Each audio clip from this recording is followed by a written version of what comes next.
아멘. 지난 주간 저는 기도 주간으로 시간을 보냈습니다. 그 기도 주간을 허락하신 하나님께 감사하고 또 허락해 주신 우리 교회에 감사합니다. 지난 한 해를 돌아보고 또 다가올 내년을 생각하며 기도하고 묵상하는 가운데에 제 마음에는 이런 문장이 떠올랐습니다. 나누고 싶은데 나누지 못하는 사람, 나눠야 하는데 나누지 못하는 사람. 불현듯 이 문장이 제 마음에 떠오르니까 제가 당황할 수밖에 없죠. 왜 이런 문장이 떠올랐을까? 여러분, 이 나누고 싶은 사람들이 참 많죠. 그런데 이 마음은 있지만 형편이 안 돼서 못 나누는 사람이 있습니다. 또 반대로 정말 누구 못지않은 좋은 환경 속에 있습니다. 많이 가지고 있습니다. 형편이 됩니다. 그런데 마음이 없어서 못 나누는 사람들이 있습니다. 물론 현상적으로는 같습니다. 못 나누는 거죠. 우리 사람들은 눈에 보이는 것을 보게 됩니다. 드러난 현상을 보게 됩니다. 하지만 그 이면, 눈에 보이지 않는 것을 우리 하나님은 보고 계십니다. 사람은 못 보고 사람은 속일 수 있지만 우리 하나님은 다 꿰뚫어 보고 계시는 거죠. 왜 하나님께서는 이 문장이 제 안에 떠오르고 맴돌게 하셨을까요? 물론 이렇게 생각할 수 있죠. 우리 말에 내 코가 석자인데 내가 좀 형편이 되어야 누군가를 돕고 나누지 않겠습니까? 근데 과연 우리 형편은 언제 좋아질까요? 언제가 되면 여러분들이 이제는 됐다, 이제는 나눌 수 있겠다 하는 그 정도의 삶의 형편이 될까요? 어렸을 때 아이들은 장난감, 사탕, 과자를 주면 좋아합니다. 근데 그랬던 마음이 살면서 세월이 흐르면요, 점점 커지죠. 남성들은 성인이 되어 일자리를 얻으면 자동차를 갖고 싶어 합니다. 그렇게 결혼 정년기가 되면 집 한 칸 있어야죠. 중년이 되면 집 가지고 되겠습니까? 노후 생각해서 땅도 좀 있어야겠습니다. 집도 그냥 그 집이 아닙니다. 좀 평수를 넓혀가면 좋겠습니다. 그때까지는 늘 힘들다, 힘들다 얘기합니다. 부족하다, 부족하다 얘기합니다. 우리나라 보릿고개가 산업화 이전까지 정말 상식처럼 우리 일상을 뒤덮었습니다. 배가 고팠습니다. 우리 조상들, 우리 선조들은 그러한 상황 속에서도 이런 말을 하며 살았습니다. 콩 한 쪽도 나눠 먹는다. 여러분, 그 콩 한 쪽 먹는다고 배부를까요? 그 말은 가난한 시절을 살았던 것을 의미합니다. 먹을 게 풍족하지 않았습니다. 내가 먹을 것도 없습니다. 그런데 우리 조상들은 그 콩 한 쪽도 반으로 나눠 먹으며 살았습니다. 교회가 지금처럼 많지 않았습니다. 케이블 TV 없었습니다. 스마트폰 없었습니다. 성경을 읽을 틈이 있습니까? 밭에 나가서 새벽부터 밤늦게까지 농사 지어야죠. 그래도 우리 조상들의 마음에는 나누며 살아야 된다, 이 생각이 가득했었습니다. 여러분, 그건 무엇일까요? 그게 바로 일반 은총, 일반 계시입니다. 하나님의 형상으로 우리 인간이 지음받았다는 반증입니다. 그런데 세월이 지나서 풍성해지고 풍요로워지고 교회도 많아지고 우리가 성경도 읽고 공부하고 묵상하고 성경에 대한 지식도 늘어난다고 하는데 우리 실상을 보면 예전보다 더 못 나누는 삶을 살고 있죠. 마음이 있어도 못 나눈다고 말하고요. 어떤 사람은 아예 그 마음조차도 없습니다. 하나님께서 그것을 저에게 말씀하고 계셨습니다. 물론 1차적으로는 제가 먼저 못 나누는 사람인 거죠. 핑계를 대면서 하나님, 저는 사업가가 아닙니다. 저는 목사입니다. 하나님, 저는 전도사가 아닙니다. 저는 담임 목사입니다. 뭐 이런 핑계를 대가면서 뭔가 못 나누는 삶을 살고 있었던 것 같습니다. 근데 저뿐만 아니라 우리 공동체에 주시는 말씀이기도 합니다. 사랑하는 성도 여러분, 왜 우리는 못 나눌까요? 내가 가지고 있는 것, 이것을 벌벌 떨며 왜 못 나눌까요? 여러분, 꼭 물질에 국한된 게 아닙니다. 왜 우리는 우리의 시간을 못 나눌까요? 내 재능을 못 나눌까요? 내 마음을 못 나눌까요? 하나님께서는 그걸 지금 묻고 계십니다. 사랑하는 성도 여러분, 오늘 누가복음 12장 이 41절부터 48절을 보시면 어떤 얘기가 나오냐면 주인과 종 얘기가 나오죠. 근데 이 주인이 종에게 무언가를 맡깁니다. 자기 집을 맡기고 자기의 종들을 맡깁니다. 그랬을 때에 이 종이 어떻게 살아가고 어떻게 행동하는지 이것을 아주 상세히 다루고 있죠. 주인이 종에게 원하는 건 무엇이냐면 주인이 했던 것처럼 그 종들에게 이 청지기가, 이 맡은 바 소임을 다하는 종이 되기를 원하십니다. 여러분과 저는 엄밀한 의미에서 종이죠. 하나님의 종이요, 하나님의 청지기입니다. 우린 그걸 믿습니다. 그럼 뒤집어 보면 우리 하나님은 어떤 분이신가? 하나님의 일을 맡기시는 분입니다. 누구에게? 종에게 맡기십니다. 근데 맡기시고 가만히 계시는 게 아니라 살피고 계십니다. 그 종이 그 일을 제대로 하고 있는지 못하는지. 저희가 읽지는 않았지만 이 12장 35절부터 40절에도 똑같은 비슷한 내용이 있습니다. 거기에서의 핵심 내용은 뭐냐면 인자가 올 것이다 이 말입니다. 인자가 오리라. 예수 그리스도가 반드시 다시 오리라. 우리에게 맡기신 그 주인이 반드시 오리라. 근데 그때는 알지 못한다. 근데 오셔서 그냥 오시는 것으로 끝나는 게 아니라 오셔서 하시는 일이 있는데 그게 뭐냐면 그 종들이 무슨 일을 하고 있는지 살피실 것이다. 이렇게 기록하고 있습니다. 여러분, 이 종에게 이 주인이 맡긴 일이 뭐냐면 자기가 맡은 종에게 때를 따라 양식을 나누어 주라고 했습니다. 여기에 아주 중요한 내용이 담겨 있는데 우리의 주인 되신 하나님은 어떤 분이신가?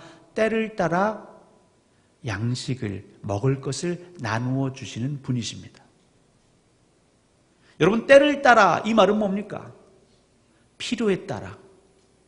우리 하나님은 필요를 따라서 그의 필요가 무엇인지를 보시고 그 필요에 따라서 우리의 필요를 채워주시는 하나님이시다 이 말입니다.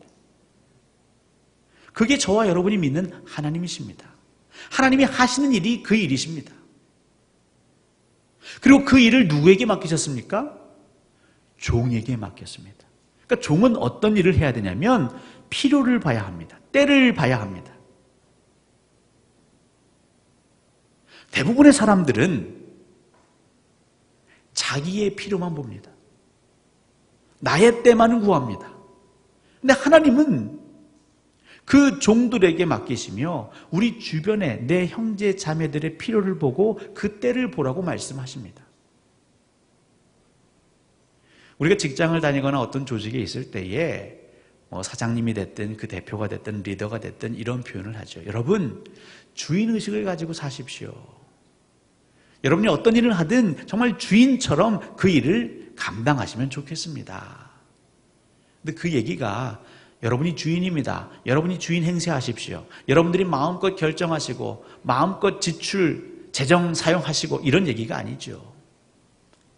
그 주인이 원하는 대로, 대표가 원하는 대로, 사장이 원하는 대로, 리더가 원하는 대로 그것을 알고 여러분들의 그 삶 속에서, 상황 속에서 능동적으로 생각하고 결정하고 행동했으면 좋겠습니다. 이 얘기죠. 근데 많은 사람들은 그걸 뒤집어서 내가 주인인 것처럼 행사합니다. 왜 내 필요를 안 채워줍니까? 왜 내게 비율을 맞춰주지 않습니까? 엉뚱한 주인의식으로 살아가고 있습니다. 우리에게 필요한 주인의식은요, 나의 주인 되신 하나님, 나에게 일을 맡기신 그 하나님이 원하시는 그대로 내가 살아가야겠다라는 의식, 그게 바로 주인의식이죠. 그걸 우리는 다른 얘기로 청지기 정신이라고 합니다. 청지기 정신은 내게 일을 맡기신 그분의 명을 따라 사는 삶인데, 내게 일을 맡기신 분은 어떤 일을 하셨다고요? 때를 따라 양식을 나누어 주시는 일을 하셨습니다. 저와 여러분들에게는 무슨 일을 맡기셨냐면 때를 따라 양식을 나누어 주는 일을 하라고 이 세상에 불러주셨습니다. 근데 우리는 뭐라고 항상 대변하냐면, 하나님, 제가 마음은 원인데 육신이 어렵습니다. 제 마음은, 소원은 굴뚝 같은데요, 아직 제가 먹고 살 게 너무 부족합니다. 일하기도 바쁩니다. 시간이 없습니다. 마음의 여력이 없습니다. 라고 항상 핑계하는 거죠. 여러분, 받으신 게 정말 없으십니까? 하나님께서 여러분이 맡기신 게 정말 없으십니까? 오늘 본문 마지막 절에 가보면 어떻게 말씀하고 계십니까? 많이 받은 자, 많이 맡은 자에게 많이 요구하신다고 하죠. 여러분, 정말 받은 게 맡은 게 없다고 생각하시나 본데, 사실 그렇지 않아요. 우리는 굉장히 많은 걸 지금 하나님께 받고 있습니다. 자꾸 많은 분들이 이걸 물질, 돈으로만 생각하시는데 그렇게 생각하지 마십시오. 지금 이 순간에 여러분들이 분당에 아니면 서울에 인근에 큰 대형병원 한번 가보십시오. 중환자실에, 병실에, 응급실에 정말 많은 환자들이 있는데요, 그들 가운데 소원은 다른 것 없습니다. 빨리 이 병상에서 일어나서 일상으로 돌아가고 싶다는 겁니다. 제때 일어나고 제때 자고 삼시세끼 밥 먹고 내 발로 화장실 왔다 갔다 하는 것, 그것만 간절히 바라는 사람이 얼마나 많은지 아십니까? 병원뿐만 아닙니다. 요양원에도 있고요, 또 연로하신 분들 댁에서도 그렇게 머물고 계시고요.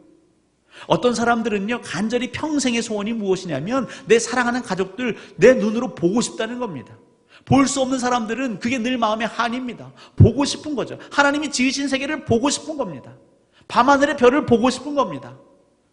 출렁이는 파도가 보고 싶습니다. 그래도 못 보는 사람이 얼마나 많은데요. 찬양 소리를 듣고 싶고 새소리를 듣고 싶고 내 사랑하는 배우자의 자녀들의 그 웃음소리를 듣고 싶은데 들리지 못해서 가슴 치는 사람들이 얼마나 많은데요. 두 팔이 없어서, 두 다리가 없어서 신음하는 자가 얼마나 많은데요. 저와 여러분들은 너무나 많은 걸 이미 받았고 누리고 있습니다.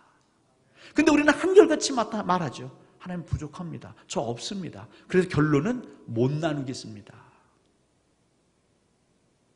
왜 하나님께서 이러한 문장을 저에게 주셨을까요? 나누고 싶은데 못 나누는 사람, 나눠야 하는데도 못 나누는 사람, 결론은 다 지금 못 나누고 있지 않습니까? 하나님께서는 저와 여러분을 청지기로 세우셨는데 그 하나님이 행하시는 그 삶대로 살라는 그 주인의식을 갖고 살라고 저와 여러분들에게 많은 걸 주셨는데, 그 주신 걸 가지고 나눠야 하는데, 때를 따라서 필요를 따라서 나눠야 하는데 우리는 못 나누고 있습니다. 충분히 못 나누고 있습니다. 최선을 다해 못 나누고 있습니다. 오늘 그 선한 종과 슬기로운 종과 대비되는 악한 종이 하나 등장합니다. 게으르고 악한 종이 하나 등장하는데, 그 악한 종이 마음에 생각하기를 뭐라고 생각하고 있습니까? 주인이 더디 오리라, 이렇게 생각한다라고 성경은 기록하고 있습니다. 아까도 말씀드렸지만 이 전에 35절부터 40절까지 성경은 말합니다. 인자가 오리라, 주인이 오리라. 하지만 그 시각은 알지 못합니다. 성경은 그걸 얘기하고 있지 주인이 더디 오리라 이런 얘기는 한 적이 없습니다. 여러분, 예수 그리스도가 더디 올 것이다 이런 표현은 성경 어디에도 없습니다. 물론 그 예수 그리스도를 간절히 바라는 주의 백성들이 힘들고 어려운 삶을 살면서 하나님, 예수님을 언제 보내주실 겁니까? 주님, 왜 이렇게 더디 오십니까? 라고 우리가 한탄하고 하소연할 수는 있지만 성경은 반드시 오신다. 근데 그때를 모른다라고 했습니다. 근데 이 악한 종은 어떻게 마음에 생각하고 있냐면 주인이 더디 오리라 이런 생각을 했다는 거죠. 누구도 말한 적이 없는데 왜 그런 생각을 했을까요? 말한 사람이 있습니다. 누굴까요? 사단입니다. 사단. 하나님은 그렇게 말씀하지 않으셨는데 사단이 이 악한 종에게 그렇게 조금 왜곡시켜서 얘기하는 거죠. 이 종 때만 그런 게 아닙니다. 여러분, 에덴 동산에서 그 하와에게 사단이 뭐라고 말했습니까? 하나님은 그런 말 하신 적이 없죠. 너희가 이 선악을 알게 하는 열매를 먹으면 정녕 죽으리라 말씀하셨습니다. 그런데 사단은 뭐라고 말합니까? 죽지 않을 것이고 오히려 너희가 하나님처럼 될 것이다 라고 말합니다. 그런데 그 하와는 그 사단의 말을 마음에 품고 생각하기 시작합니다. 묵상하기 시작합니다. 그리고 결국 행동합니다. 여러분, 그 이스라엘의 초대왕 사울도 마찬가지입니다. 그 블레셋과의 전쟁을 앞두고 그 블레셋의 대군 앞에서 백성들의 사기가 떨어지고 용사들이 흩어지는 그 시점에 분명 하나님은 사무엘을 통해서 기다리라 말씀하셨습니다. 사무엘을 기다리라고 하나님 말씀하셨는데 그 마음에 무슨 생각을 합니까? 이때를 놓치면 이 백성들이 나를 다 떠나겠구나.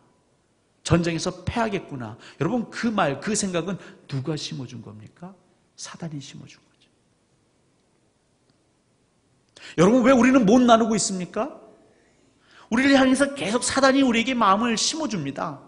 하나님 말씀하지 않은 걸 자꾸 심어줍니다. 이게 없으면 넌 노후를 어떻게 보내려고 해? 지금 이 피 같은 시간 공부하는데 입시하는데 써야지, 예배하는데 성경 읽는데 암송하는데 쓰면 되겠어? 여러분, 이런 생각들을 사단이 자꾸 심어주는데 우리는 악한 종처럼 그 생각을 마음에 품고 있는 거죠. 하나님께서는, 주인께서는 그 종에게 때를 따라서, 필요를 따라서 나누어 주라고 하는데 그 악한 생각을 품자마자 이 종은 어떻게 합니까? 자기가 돌봐야 할 종들을 때립니다. 그리고 그들에게 나누어야 할 양식을 가지고 혼자 실컷 흥청 먹고 마십니다. 예수님은 그들에게 무엇을 말씀하십니까? 반드시 주인이 오셔서 그를 벌할 것이다. 주인의 뜻을 알고 범죄한 사람은 크게 혼날 것이고, 모르고 부지중에 범죄한 자는 조금 혼날 것이다. 여러분, 나는 그럼 조금 혼나려나? 이게 아니라 다 혼난다는 겁니다. 다 벌받는다는 겁니다. 매질을 당한다는 겁니다. 근데 어느 누구 하나 여기에 불안해하지 않습니다. 초조하지 않습니다. 예수 그리스도가 오실 거에 대해서 긴장하지 않습니다. 우리 주님께서 오늘 오후에 오실지 내일 오전에 오실지 그건 모르는 일인데 우리는 거기에 대해서 그저 태평천합니다.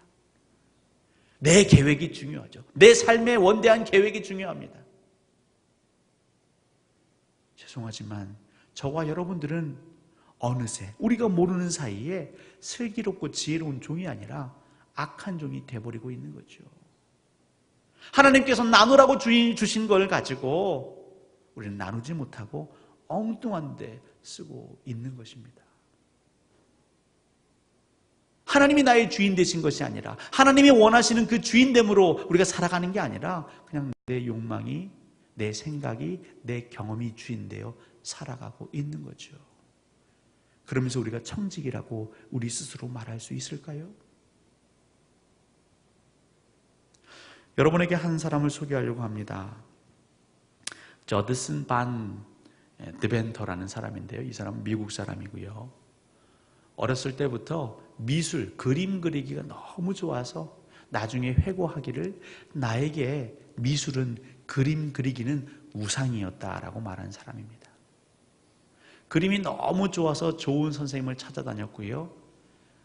독일인 출신의 선생님 밑에서 그림을 배우려고 하니 수업료가 부족했던 모양입니다. 그래서 그 공립학교에서 미술 보조교사를 할 정도로 미술에 대한 열정이 대단했죠. 그러다 보니까 학교에서도 마음에 들었는지 이 반 드벤터를 계속 승진시켜서 나중에는 그 학교의 주임교사가 될 정도였습니다. 사실 이 반 드벤터는 17살에 예수님을 믿었다고 합니다. 근데 예수는 믿었지만, 교회는 다녔지만, 예배는 드렸지만 여전히 그 마음엔 무엇이 가득했냐면 나는 그림을 그려야 돼. 나는 훌륭한 화가가 될 거야. 난 미술이 좋아. 모르겠습니다. 교회 나온 이유도 하나님 저 화가 되게 해주세요. 미술 잘하게 해주세요. 멋진 그림 그리게 해주세요. 그럴 이유로 교회 나왔는지 모르겠습니다. 그런데 그 동기가 어쨌든 간에 이 반 드벤터가 그렇게 교회를 계속 다니기 시작합니다. 여전히 그 마음의 동기는 자기의 그림, 성공이었죠. 그렇게 형식적이지만 예배를 드리기 시작했습니다. 그가 살던 펜실베니아 샤론 지역의 감리교에 출석하기 시작했습니다. 정형화된 예식 속에서 찬양하고 기도하고 말씀 듣기 시작했습니다. 그런데 조금씩 하나님에 대해서 알기 시작했습니다. 하나님이 어떤 분이신지, 하나님이 우리에게 뭘 원하시는지, 하나님의 뜻과 계획이 무엇인지 그가 듣기 시작했습니다. 처음에는 들리지 않았는데 그 들리는 말씀이 자꾸 그에게 부담을 주고, 특별히 하나님에 대한 매력, 그 신비로운 매력을 맛보게 되었죠. 여러분, 하나님의 말씀이 들려주고 우리가 은혜를 받으면 정말 모든 것이 다 행복하고 평안하고 기쁘고 희락이 넘칠까요? 물론 그럴 것 같지만 사실 한 단계를 거쳐야 합니다. 그건 뭐냐면 고통의 시간, 갈등의 시간인 거죠. 예수 그리스도를 알기 전까지는 전혀 문제되지 않은 것이 예수님 만난 다음에 문제되는 게 반드시 생깁니다. 이 반 드벤터에게도 큰 문제가 생겼습니다. 예수님을 알게 되고 하나님을 알게 되고 그 뜻을 알게 되자 그에게 너무 큰 갈등이 생기기 시작했습니다. 그건 뭐냐면 그 마음에서 속에서 싸움이 생기는 거죠. 나는 그림이 그리고 싶은데, 나는 미술이 좋은데 자꾸 하나님의 말씀에 비추어 보면 이것이 우상이라는 겁니다. 이걸 버리라는 겁니다. 난 멋진 화가, 유명한 화가가 되고 싶은데 하나님께서는 자꾸 복음을 증거하는 사람이 되라고 그 마음에 감동을 주십니다. 둘 다 놓을 수는 없는데 어떻게 하나? 이 반 드벤터는 그렇게 예수님을 만난 이후에, 하나님을 인격적으로 만난 이후에 갈등의 시간을 보내기 시작합니다. 무려 5년 동안이나. 내가 하나님을 만나고 예배 가운데 은혜 받아서 정말 자유해지는 게 아니라 큰 숙제를 안게 된 거죠. 그런데 놀라운 건 이 반 드벤터가 그 5년의 세월 동안 교회 다니는 게 힘들 법도 한데 주일 성수 꾸준히 했고요. 그가 섬기던 봉사 쉬지 않았습니다. 마음에 기쁨도 없습니다. 고민이 됩니다. 그럼에도 그가 있어야 할 자리를 지켰던 거죠. 무엇보다 자기가 미술만 소질이 있는 줄 알았는데 음악에도 소질이 있어서 찬양대 지휘까지 맡게 됩니다. 의지를 다한 거죠. 갈등하면서, 고민하면서, 씨름하면서. 그러던 어느 날 주일 예배 시간입니다. 그 찬양을 지휘하는 가운데에 하나님께서 그 마음을 감동시켜서 그가 그렇게 씨름하고 갈등하던 그 문제를 해결해 주셨습니다. 그건 뭐냐면, 하나님, 제가 이 미술에 대한 욕심, 저의 야망, 이건 내려놓겠습니다. 이것마저도 다 하나님께 드리겠습니다. 그랬더니 그제서야 평안함이 찾아오더라. 그가 고백하고 간증했습니다. 그렇게 간증하며 그런 감동으로 지은 찬양이 바로 우리가 부르는 찬송가 50장입니다. 내게 있는 모든 것을 아낌없이 드리네. 죽게 드리네, 죽게 드리네. 사랑하는 구주 앞에 모두 드리네. 사랑하는 성도 여러분, 저와 여러분들은 받은 게 많이 있습니다. 근데 그 받은 것은 우리 하나님이 하셨던 것처럼 그 때를 따라 나누어 주라고 우리에게 주신 겁니다. 왜 우리는 못 나누는 사람으로 여전히 서 있습니까? 예수를 믿는다고 하면서, 하나님의 자녀라고 하면서, 하나님의 일꾼이라고 하면서, 주님의 몸된 교회라고 하면서 왜 우리는 여전히 움켜쥐고 있습니까? 그것이 여러분을 살릴 거라고요? 누가 그런 얘기를 하지요? 하나님이 그런 얘기를 하십니까? 그건 사단의 얘기입니다. 왜 우리는 악한 종처럼 그 사단의 얘기에 마음을 빼앗겨서 그것을 마음으로 생각하고 하나님 말씀하지도 않았는데 그래도 돈이 최고지, 건강이 최고지. 아니에요, 여러분. 믿음이 최고입니다. 하나님이 최고입니다. 말씀이 최고입니다. 우리는 하나님의 사람으로, 그 하나님이 우리의 주인 되신다는 그 철저한 주인의식으로 청지기로 살아야 할 것입니다.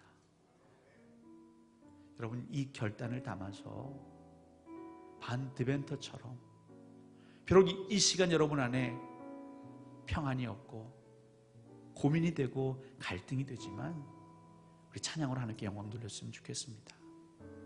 여러분에 있는 것, 내게 있는 것, 내게 주신 것 하나님 이것 하나님께 드립니다. 우리 함께 이 시간 찬양했으면 좋겠습니다.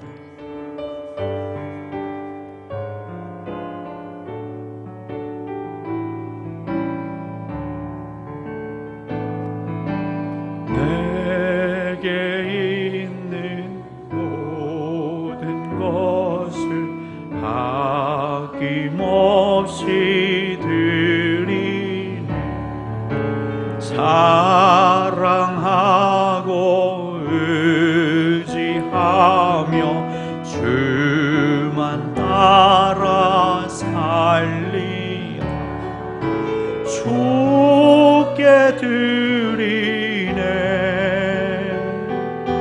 주께 드리네. 사랑하는 보좌 앞에 우리 1절만 한 번 더 찬양합니다. 내게 있는 모든 것을, 내게 있는 모든 것을 아낌없이 드리네. 사랑하고 의지하며 주만 따라 살리라. 주